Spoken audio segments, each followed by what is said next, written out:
शाह साहब असल मसला तो था ही पीएसटी और जेएसटी वालों का, उसका तो कुछ नहीं हुआ, क्या कहेंगे? अच्छा, वो उम्मीदवार अब मजीद वेट करें या ना करें?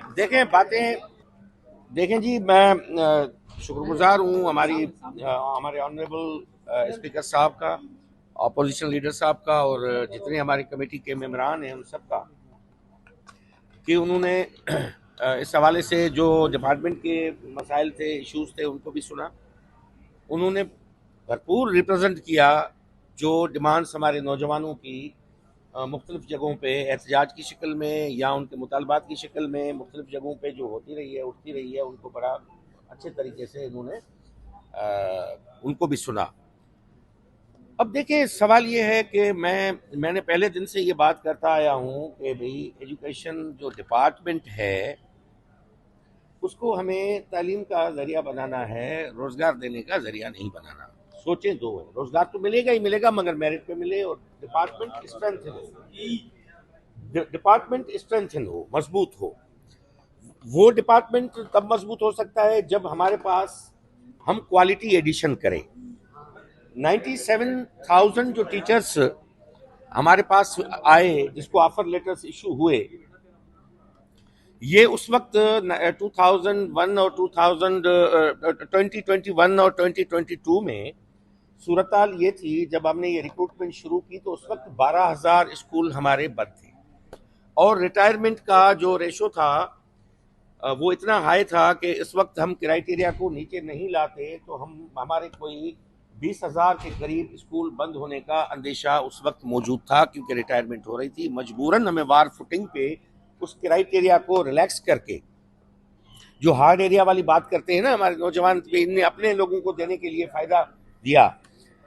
आप चले जाएं उमरकोट में, उठा के देख लें कि भाई मुराद अली शाह की अगर जो 7 की अगर वो हार्ड एरिया में यूसी है, या सरदार अली शाह के गांव की यूसी जो है अगर हार्ड एरिया में, या मेरी कॉन्स्टिट्यूंसी की एक भी यूसी हार्ड एरिया में होगी, तो मैंने पहले दिन से कहा है कि मैं उसका कसूरवार हूं। ये वो जो रेवेन्यू डिपार्टमेंट ने हार्ड एरिया डिक्लेयर किया था, उसी बुनियाद पे हमने रिलैक्स किया।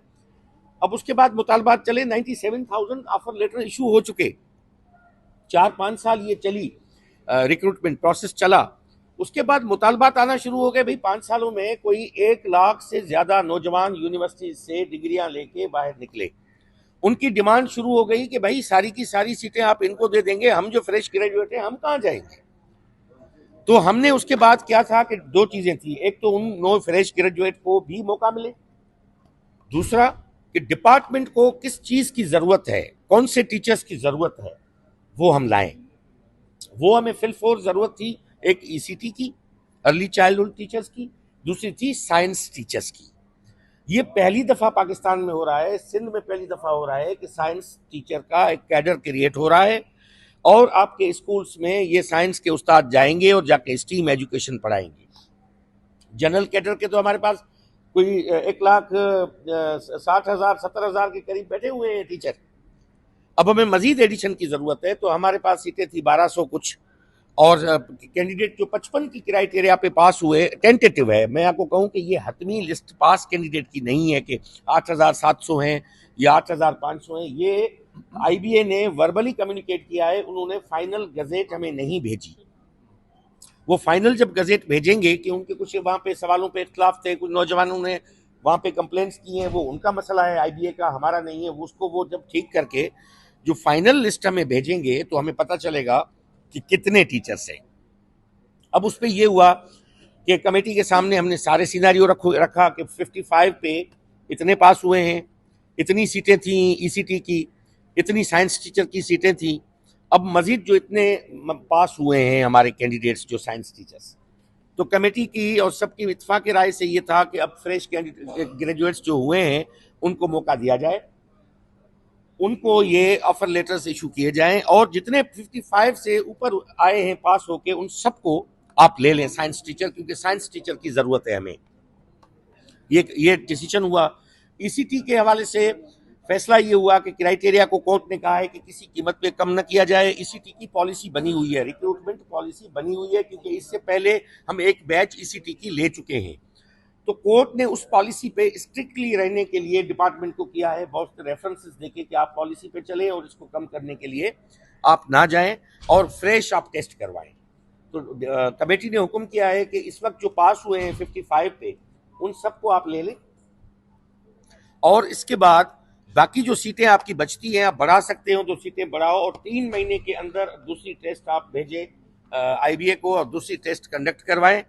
जो रह चुके हैं तो वो अगेन अपीयर हो जाएं और अपीयर होके वहां से अपने आप को क्लियर करवा लें। जो कुछ तो निकल गए, बाकी जो बचते हैं वो फ्रेश टेस्ट में बैठे, क्योंकि ये कोर्ट के डिसीजंस की रूह में रोशनी में ये फैसला हुआ। तो ये पूरा सिनेरियो था। अब वो कोर्ट का भी इशू है और कोर्ट के जजमेंट को लॉ डिपार्टमेंट को लिखा जाएगा, कमेटी लिखेगी और AG ऑफिस को भी लिखेगी कि वो अपना ओपिनियन दें कि जो कोर्ट ने दिया है। और दूसरी बात, तो सीटें तो नहीं है हमारे पास। दूसरा ये कि STR के मुताबिक भी अगर हम जाएं तो जहां पे पास कैंडिडेट है, मिसाल के तौर पे मैं हैदराबाद का मिसाल देता हूं, मुझे एहसास है उन नौजवानों के लिए, कमेटी को भी बड़ा एहसास है उन नौजवानों के लिए। अब वहां पे हैदराबाद में 20 शागिर्दों पे एक उस्ताद बैठा हुआ है ऑलरेडी। अब ज्यादा पास वहां पे है, ऐसे शहरों में अर्बन एरियाज पे है, तो डेफिनेटली तालीम को अगर ठीक करना है तो सब पहलू को जहन में रखना पड़ेगा। फकत ये नहीं कि रोजगार देना है, ये भी देखना है कि डिपार्टमेंट को किस चीज की जरूरत है, क्वालिटी एजुकेशन की क्या चाहिए। तो मैं शुक्रगुजार हूँ, इन्होंने हमारी सुनी और उन्होंने भरपूर केस लड़ा।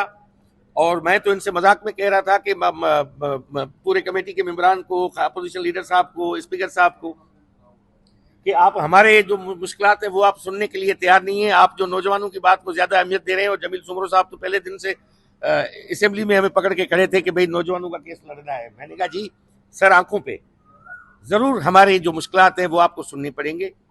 और फ्यूचर में अगर तालीम को ठीक करना है तो ये मसाइल आज हम नहीं होंगे, कल उठ के सामने जब खड़े आएंगे तो लोग पूछेंगे हमसे सवाल कि आपने उस वक्त ये फैसला क्यों किया। आज ये जो इजलास अपोजिशन लीडर साहब बोल रहे हैं, बाद में सवाल करेंगे। आप बोलिए।